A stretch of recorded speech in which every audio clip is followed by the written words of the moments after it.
Hey Taylor Kia fans, it's Jim Welch here for another edition of our Coaches Chronicles, and this week we are with University of Findlay basketball coach Charlie Ernst. And first thing, before we get started, Charlie, happy birthday. Thank you. Time has flown. It's such an adage of, enjoy every day because life goes fast. And when you're young, it goes in one ear and out the other. The older you get, the more you realize, enjoying every day is really important. And that's a challenge for all of us. But I think as a head coach, it's really important for me to keep a good positive attitude. So if there's one day I should definitely do that, it's probably today. So your 10th season, you started your 10th season this year, correct? I think that's right. You guys are off to another 6-1 start, off to a really good start again. You're ranked again, which you guys are every year. It's been that way for quite a few years. How are things going right now with you and the team? Well, going well until this past game. Although, we started to see some cracks in our game a little bit. We were starting to be exposed in certain areas, but we were winning games. And sometimes it's hard to get your team's attention when you're winning games, despite some flaws. And sometimes it takes a loss. You're never happy about a loss. I think the easy thing to do is to blame the players. But I feel like, I've always been pretty good at knowing when to blame myself and when to adjust the players. And I think it's usually after a loss like we just suffered, a big loss, it's a combination of both. So we got to get back to work and fix those things. You're now in your 30th year in basketball at the University of Findlay, 20 years under Coach Nikian. And everybody has, a lot of people you'll talk to, they work for a great boss at one time or another, but you got to work under a legend that won 806 games.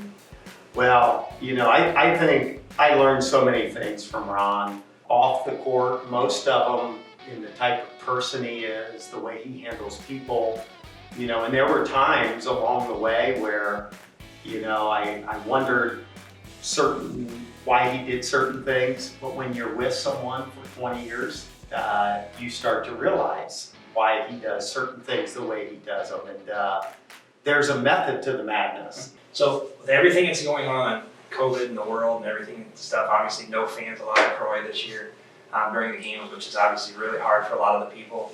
How are the players and everything still? Well, I guess I can't answer that for 100% certainty. They normally answer it the way they probably think the coach wants to hear it. I think they're handling it pretty well, although I think as time goes on, it's probably going to get a little tougher. Some people might think it'll get easier because they'll get used to it.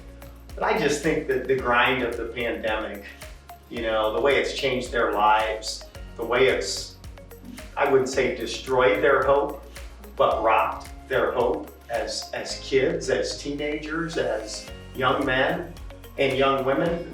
It's a struggle. It's a struggle for a lot of us to kind of find hope in when life might return to normal.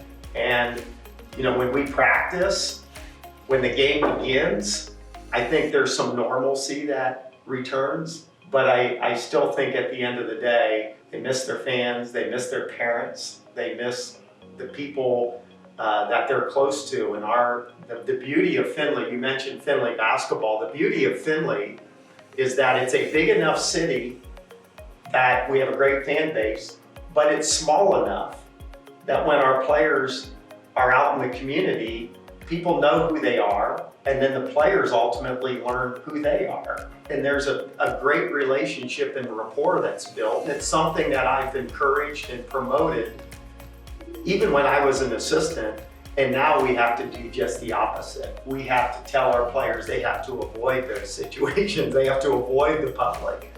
And I think it's starting to wear on some of the players, but I can't say that I know for sure. It's something I have to monitor closely. It's part of my job. Are you going to be able to have it this year at the university, or is this whole pandemic going to be causing, it's going to make it tougher, obviously, but are the kids still going to be able to visit the university, see what University of Findlay basketball is about?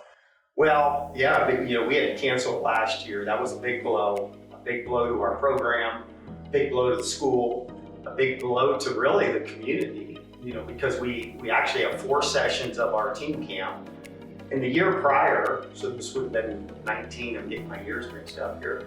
2019, we had 278 schools. That's basically 3,000 kids, coaches, parents, administrators, whatever, that come and spend the night in Findlay, and more importantly, high school coaches, because a program may not have a recruit this year, but 4 years from now they may. And I think developing those relationships makes them feel that this would be a good place for our good player. And so yeah, we have our fingers crossed that this year, by the time June rolls around, I probably feel the same way you do.